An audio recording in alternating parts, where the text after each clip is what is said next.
Alors, bonjour mes chers amis, Hanouka Meira, une Hanouka resplendissante et lumineuse, Bezrat Hashem.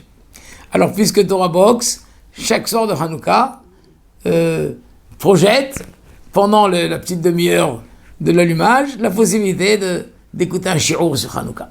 Alors voilà, je vous dis quelques mots sur Hanouka. Vous savez qu'à la fin de la Torah, dans Parashat Vaïchi, quand Moshe Rabbeinu a béni les Bnei Israël, il a béni les uns après les autres. Quand il est arrivé à la tribu de Lévi, entre autres, il a dit là-bas, Barer Hashem Helo. Hashem bénit sa force à Lévi. Ou pour El Yadav Tirtse. Et que l'action de ses mains soit agréée. Soit agréée. À quoi il fait allusion? Bénit sa force et que l'action de ses mains soit agréée. Rashi nous dit là-bas, Ra'a she'atidim hashmona yubanav leilachem ima yevanim. Moshe Rabbeinu a vu, Beruach HaKodesh, que dans l'avenir, Hashmona et ses enfants vont déclarer la guerre aux Yevanim, aux Grecs. Et les Hashmonaïs, c'était des Lévis. Il a vu que les descendants de Lévi sont destinés à faire déclarer la guerre aux Grecs. Il a prié pour eux. Hachem, je t'en prie. Hachem, je t'en prie. Bénis leur force et agrée l'action de leurs mains. Pourquoi il a éprouvé un tel besoin de prier pour eux? Les fiches eu moitié, parce qu'ils seront juste un petit nombre. Vous savez combien ils étaient là, Hashmonaïm? Moi, si c'était Barachi qui le dit, j'ai du mal à croire. Combien ils étaient, ces Hashmonaïm qui ont déclaré la guerre à l'armée grecque? Combien ils étaient? Rachid dit, ils étaient peu, ils étaient pas nombreux. Combien? Yudbet Bene Hashmonaïm. Ils étaient 12 soldats. Vel'azar et El-Hazar. Donc ils étaient 13. 12 plus El-Hazar. Ils étaient 13. Keneget Kamari Mevot. Rachid nous dit, ils étaient 13 contre des dizaines de milliers. Incroyable. Incroyable. Les Karnémar, c'est pour ça que Moshe Rabbeinu, quand il a vu ça, il a prié, il a dit, Barer Hashem Hello. Hashem, bénis leur force. Ou Boral Yadav, pour Yadav Tirse, que l'action de leurs mains se soit agréée par toi, Hashem. Agrée leur action, agrée leur initiative. Vous vous rendez compte? Alors, Béhémet, il faut se poser la question. Mais comment les Hashmonaïm sont allés? Bon, d'ailleurs, juste une petite histoire, une petite question que j'ai, peut-être si vous trouverez vous. Chaque fois, je me pose la question, mais je ne suis jamais allé trouver la réponse. Pourquoi Rachid nous dit, ils étaient 12 plus El-Hazar? 10 étaient 13. Pourquoi il a... Alors, si tu dis que El-Hazar c'était le chef, non, le chef c'était Yehuda Maccabi. Yehuda. Donc pourquoi Rachid dit, ils étaient 12 plus El-Hazar? Alors moi, je me suis dit, parce que peut-être que El-Hazar, c'était le seul qui est mort dans cette affaire. El-Hazar, il s'est sacrifié. J'avais vu quand j'étais enfant qu'il avait remarqué, il avait remarqué l'éléphant, je sais pas quoi, dans lequel se trouvait le général.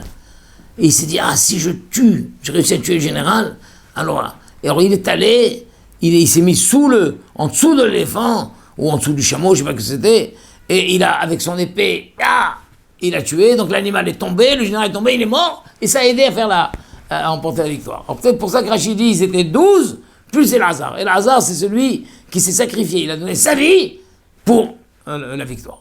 Peut-être c'est pour ça. Mais en tout cas, mais cherchez vous-même. Pourquoi Rachid, d'accord, vous verrez cherchez tous les commentaires. Pourquoi Rachid dit 12 plus El-Hazar? En tout cas, mais quand même la question est, mais c'est quoi ces autres?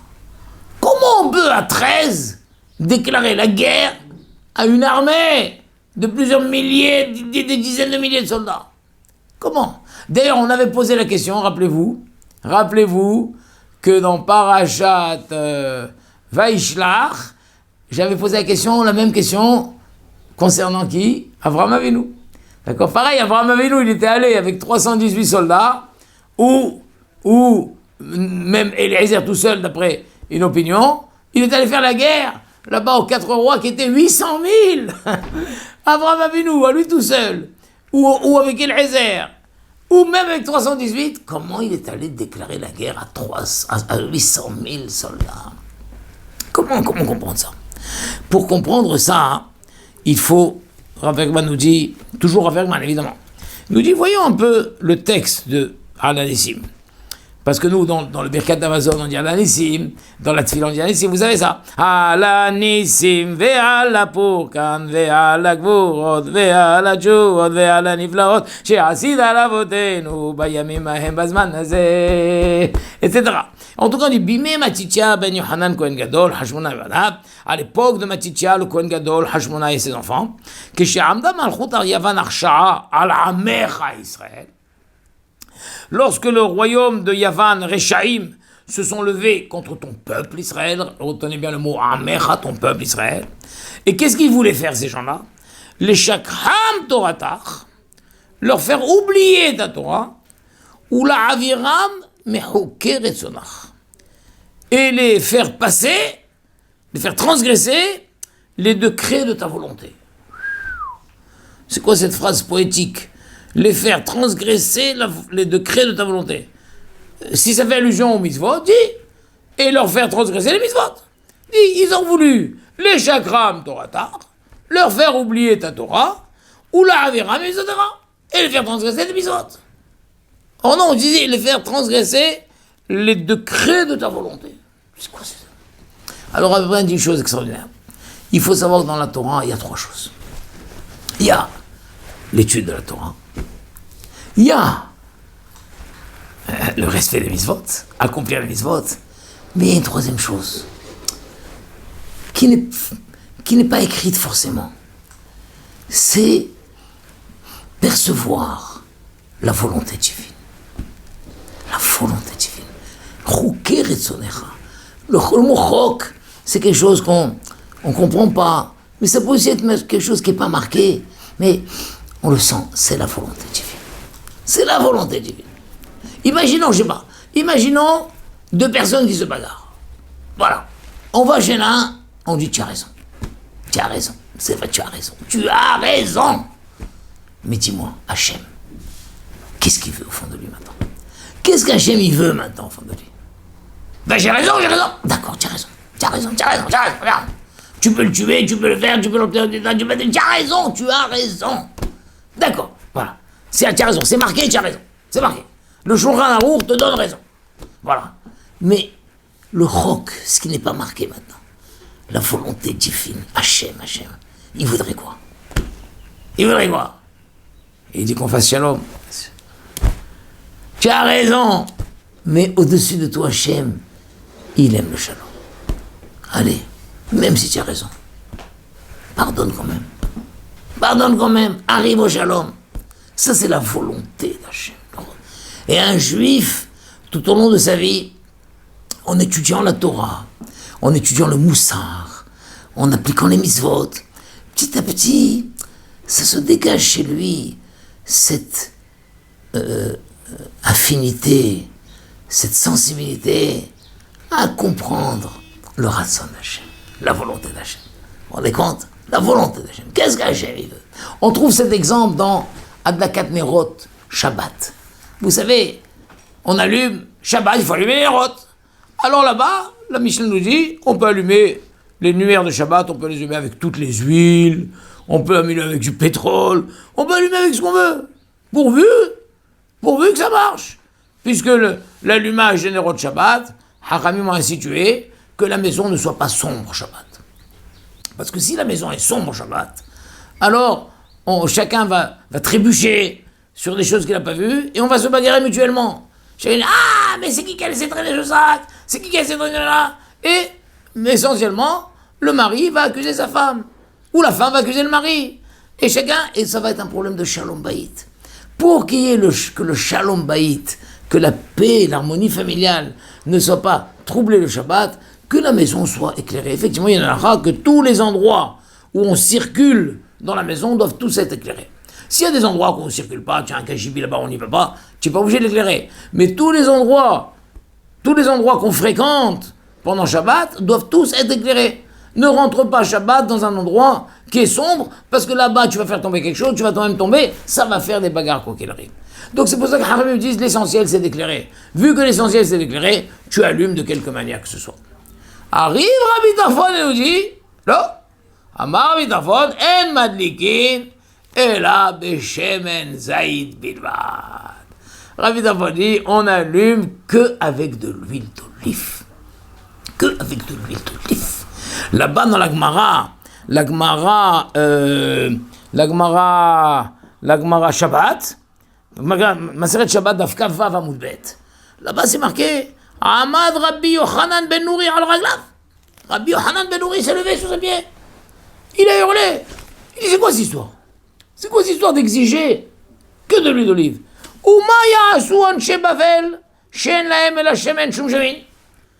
Et que feront les gens de Babel qui n'ont eux que de l'huile de sésame? Et que vont faire les gens de Madaï? Eux ils n'ont que de l'huile de noix. Alexandria? Et que feront les gens de Alexandria qui eux n'ont que de l'huile de snonot? Kapotakia, Shelem, Lokar Velokar Neft. Et que feront les gens de Kapotakia qui eux n'ont ni huile de noix, ni d'huile de ça, ils n'ont que du pétrole? Qu'est-ce qu'ils feront? Donc vous vous rendez compte, Rabbi Hanan ben Nouri, Rabbi Hanan ben Nouri c'est le Messieur B, il était révolté par cette exigence de Rabbi Tarfon, on ne peut utiliser que de l'huile d'olive. Et que feront les gens qui n'ont pas d'huile d'olive? Alors, c'est étonnant, Rabbi Herman dit, dans la Gemara ne rapporte pas la réponse de Rabbi Tarfon. Incroyable. Et il faut quelqu'un comme Rabbi Herman qui s'est mis à chercher, mais qu'est-ce qu'il a répondu Rabbi Tarfon à ça? Et Rabbi Herman a trouvé le Midrash Tanhuma dans Parashat Bar Lotra, et là-bas, le Midrash rapporte que Rabbi Tarfon a dit, peut-être, mais moi j'ai vu une chose dans la Torah. J'ai vu que Shemen Zayit, Hiver Akash Borot Shemen Zayit. J'ai vu dans la Torah qu'Hachem, il a une préférence pour l'huile d'olive. J'ai vu qu'Hachem, il aime l'huile d'olive. Pourquoi? J'ai vu que quand Hachem, il a parlé de l'allumage de la menorah, il a dit Shemen Zayit Zar Kachit Lamaor, une huile d'olive pure, concassée pour l'éclairage. J'ai vu qu'Hachem, il aime l'huile d'olive. J'ai vu qu'il aime l'huile d'olive. Donc c'est pourquoi, dans toute occasion où il faudra faire un allumage, pour moi c'est simple, que cet allumage, il faut le faire à l'huile d'olive. Et quel rapport avec ta foi, encore une fois, là-bas, c'est l'allumage de la menorah. L'allumage symbolique qui représente la lumière de la Torah et tout. Mais là, c'est un allumage technique pour éclairer la maison. D'accord, je sais, c'est pas pareil, c'est pas la même chose. Mais puisque je vois qu'Hachem aime l'huile d'olive, alors moi je dis qu'il faut l'huile d'olive. D'accord, et comment tu réponds à Rabbi Hanan ben Nouri? Et Rabbi Hanan ben Nouri t'a dit, et qu'est-ce que feront les gens qui n'ont pas d'huile d'olive? Moi j'ai vu que Hachem aime l'huile d'olive, mais qu'est-ce que font les gens qui n'ont pas d'huile d'olive? Donc c'est quoi qui se cache derrière tout ça? Ce qui se cache derrière tout ça, c'est qu'on a dit, le Ratson Hachem. Le Ratson Hachem. Quelle est la volonté d'Hachem? Quelle est la volonté d'Hachem? Quelle est la volonté d'Hachem? Même si c'est pas marqué maintenant, c'est pas marqué dans la Torah de quelle manière on va allumer les nérodes de Shabbat. Pourquoi? Parce que c'est une institution postérieure à la Torah. Haramim ont institué qu'il faut allumer les nérodes de Torah. Alors avec quoi on allume?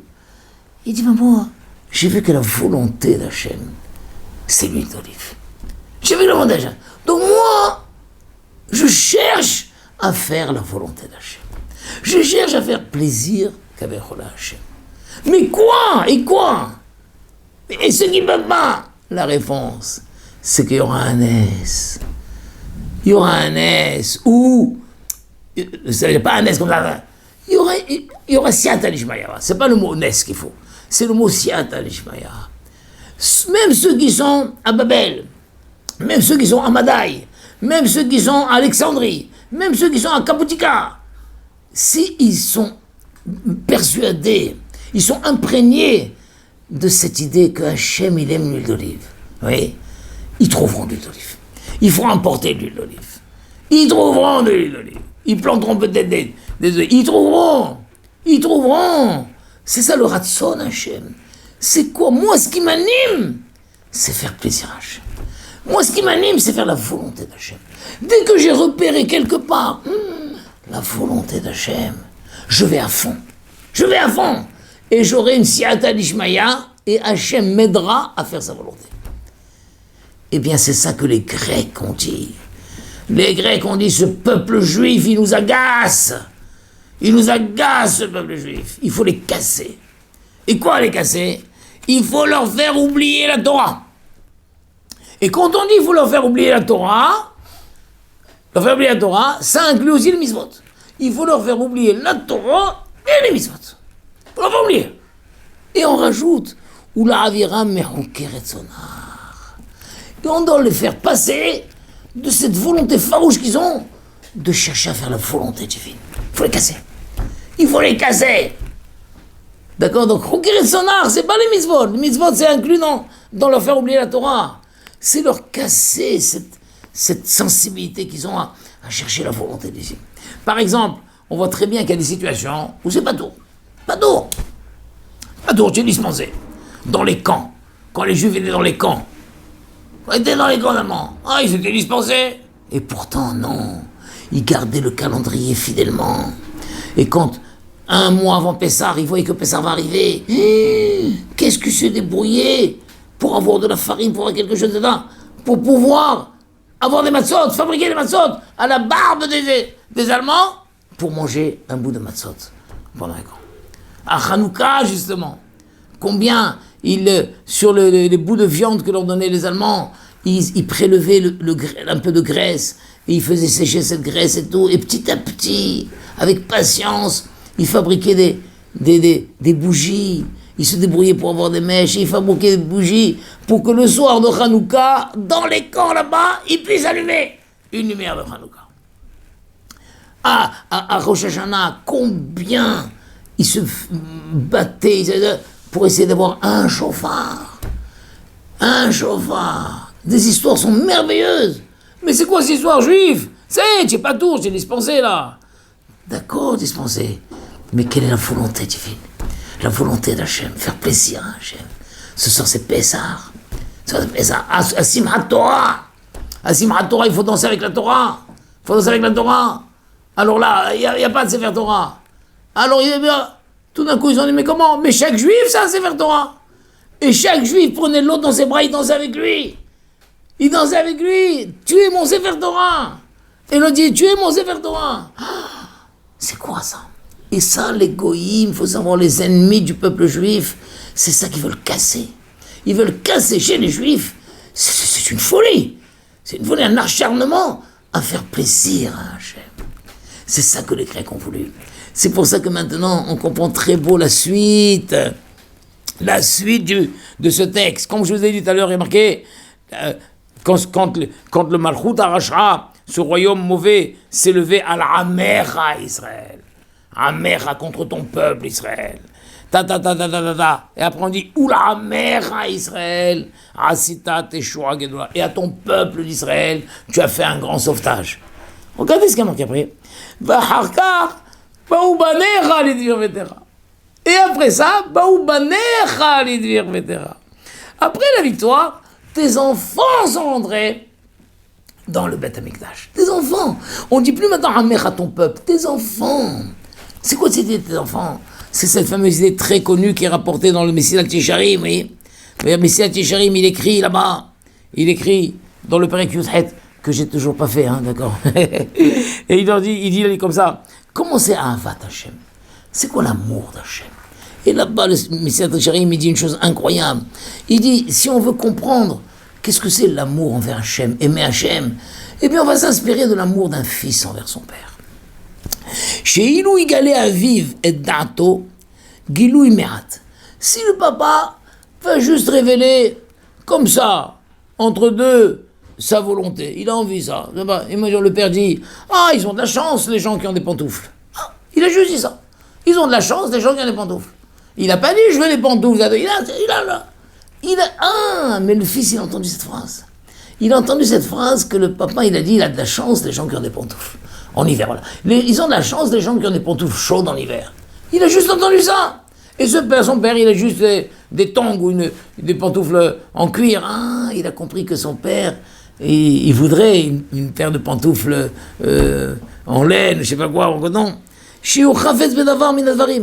Le père a juste révélé qu'il désire une certaine chose. À peine, un petit peu, entre deux mots. Kvar irbe aben badavar. Alors le fils va tous faire son possible, ou comme la le fils va tout faire, tout son possible pour débrouiller une paire de pantoufles à son père tel qu'il le veut. Mais des fois, c'est possible que le père, il a dit ça à 10h du soir. À 10h du soir, il fait froid à la maison, et le père dit, ah, ils ont de la chance quand même, les gens qui ont des pantoufles en laine ou en cuir, là. Il est 10h du soir. Le père, le fils, il dit, il ne va pas dire, je vais attendre demain matin. Il dit, attends. Il voit, il cherche sur Internet, il voit, il voit qu'il y a quelqu'un qui vend des pantoufles chez lui à la maison. Il fonce en voiture, il prend deux ados. Et à 11h du soir, il dit, papa, la voilà d'affaire de pantoufles. Quoi, de quoi tu parles? Mais j'ai rien dit. Mais tiens, papa, ça te fait plaisir?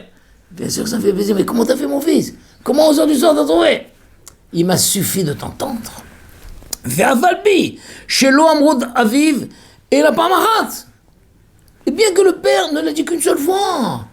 Il n'a pas répété plusieurs fois. Ils ont de la chance, ces gens qui ont des pantoufles. Ils ont la chance. Il a dit une fois, c'est tout. Mais le fils a entendu cette phrase. Ou Behatzilibour, il dit. Je vous lis le Messie Latisharim. Il a dit une fois. Il n'a pas répété des dizaines de fois.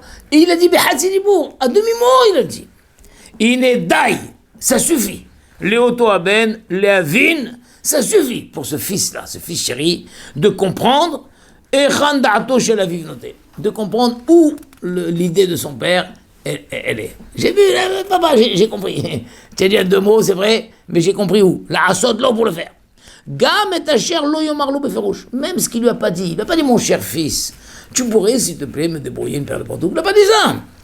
Kevan sheyochal ladon be'atzmo sheya davaraou nahat ruach lefanav. Puisque le fils, il a compris que ces choses-là seraient un plaisir pour son père. Velo yamtin. Le fils ne va pas attendre que son père lui demande. Bon, j'ai compris que mon père veut, bon, maintenant qu'il me dit rien, bien. Non, il ne va pas attendre que son père lui dise explicitement, mon fils, je t'en prie. Ou il ne va pas attendre que son père, bon, même s'il ne me le dit pas, mais j'attends s'il va le répéter. Peut-être qu'il a juste dit comme ça. J'attends. Si je vois maintenant que ça fait déjà 2-3 fois qu'il dit, ah, ils ont de la chance, ces gens qui ont des pantoufles, ah, là je comprends. Non, le fils, ni il va attendre l'ordre explicite, ni il va attendre que son père répète une deuxième ou une troisième fois son souhait. À peine il a vu que son père a exprimé un certain souhait, une seule fois, à demi-mot, il court, il le fait. Alors, le mystère d'Hichem dit, c'est ça l'amour pour Hachem. Dans mon étude, j'ai étudié, j'ai attrapé la lachot, j'ai attrapé du moussard et tout. Hein? Et chaque juif, il y a quelque chose qui se réveille en lui. Il a senti comme ça un sentiment, tiens, je vois que ça ferait très plaisir à Hachem de faire ça. Très plaisir à Hachem de faire ça. Comme la fameuse histoire à l'époque du Harizal, où le Rav, il avait fait un cours sur le Lechem Apanim. Lechem Apanim, que les Kohanim, quand ils avaient le Bet Amikdash, le Mishkan, le Erev Shabbat, on apportait les 12 pains qu'on mettait dans le Shulchan. Et c'était Shabbat, on faisait Shabbat, et les Kohanim mangeaient le pain de la semaine dernière qui était encore tout chaud, et on mettait celui de cette semaine. Tout. Et il a expliqué comme c'était très beau. Et il y avait un juif simple, qui s'est dit, mais maintenant que le Beth Amikdash est détruit, mais qui c'est qui importe le Lechem Apanim? Qui c'est qui apporte le Lechem Apanim? Personne n'apporte le Lechem Apanim. Il s'est décidé en secret de faire le Lechem Apanim. Et donc il a préparé 12 pains, et il est allé vendredi en cachette, il a ouvert l'armoire du Sefer Torah, et il a déposé les 12 pains sur un plateau. Quand le Shamash est venu en fin d'après-midi pour préparer le Sefer Torah pour le lendemain, il a trouvé ses pains. Il dit, c'est magnifique ça. Il les prenait, il les mangeait. Quand le lendemain, on a ouvert la Torah, le monsieur a vu, il a vu que les pains n'étaient plus là. Il était fou de joie, donc c'est qu'Hachem a pris les pains. Et comme ça a fonctionné pendant un certain temps. Le Shamash qui a mené les pains le vendredi, le monsieur qui a mené les pains le vendredi, et le Shamash qui récupérait ses pains, les mangeait, et le Shabbat matin, on ouvrait la porte, les pains n'étaient plus là. Donc le Shamash, si je disais, il y a un tzaddik qui vient m'amener des pains, il ne veut pas savoir qui c'est, il sait que j'ouvre le Sefer Torah. Il n'a pas cherché à savoir qui. Et l'autre dit, c'est sûr qu'Hachem, il prend les pains, c'était merveilleux. Merveilleux. Jusqu'au jour où le Rav était venu une fois, le vendredi, il a vu Shamash, il dit, mais c'est quoi ces pains-là? C'est quoi ces pains? Non. Le Rav est venu, et quand l'autre était en train d'amener des pains, le Rav lui a dit, qu'est-ce que c'est ça? Il dit, j'amène le Lechem Apanim. Lechem Apanim. Mais il n'y a plus de Lechem Apanim, Beth Amikdash n'existe pas. Mais si. Tous les vendredis, je mets, et Hachem, il prend les Lechem Apanim. Le matin, ils sont plus là. Il dit, mais qu'est-ce que tu racontes? Des sottises, là. Il a fait l'enquête, il a vu que c'était le Shamash, en fait, qui les prenait. Il dit, voilà, mais c'est... Et il a crié dessus, il a dit, c'est honteux ce que tu fais, il faut arrêter et tout. Oh, l'autre était brisé. Et donc, il a arrêté.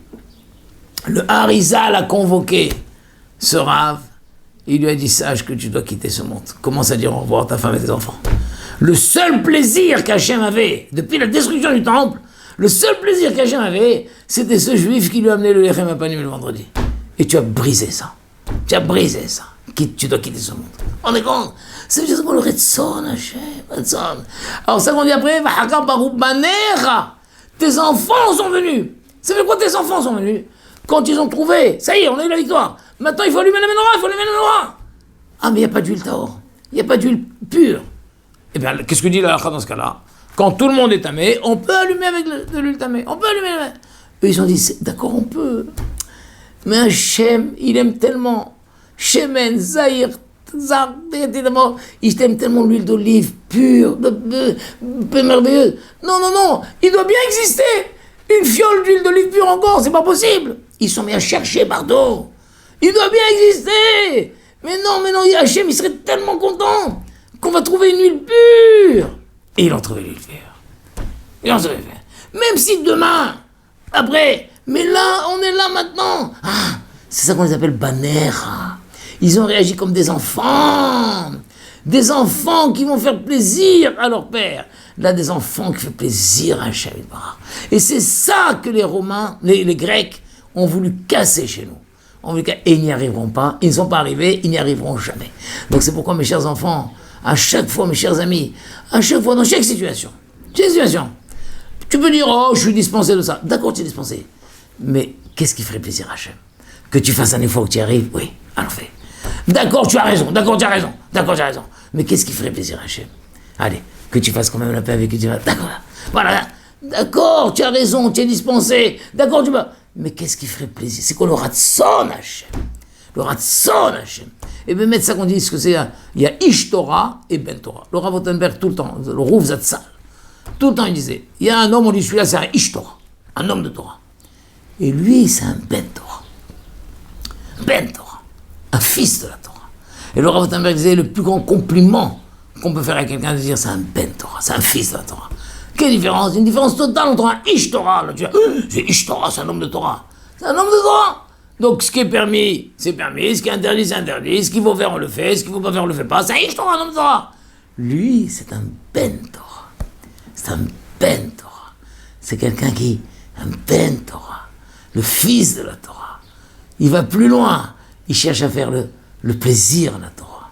Plaisir à Hachem, un enfant, un Ben Torah. Alors, souvent, le Rav Tabak, quand il est à Yeshiva, de temps en temps, il disait, lui, c'est un Ben Torah. Et une fois, pour Hachem, il a dit à moi, Eliaou, c'est un Ben Torah. Ben Torah! Tu es un fils de la Torah. C'est ça que nous voulons, mes attachés. Alors qu'Hachem nous aide à chacun de nous, d'accord, de faire Ben Torah, de ne pas chercher, c'est permis, c'est interdit, c'est Ben Torah! Cherche à faire plaisir à ton père. Avinu Sheba Shamayim. Voilà, Hanouka Meira, mes chers amis. À très bientôt. Kol Tov.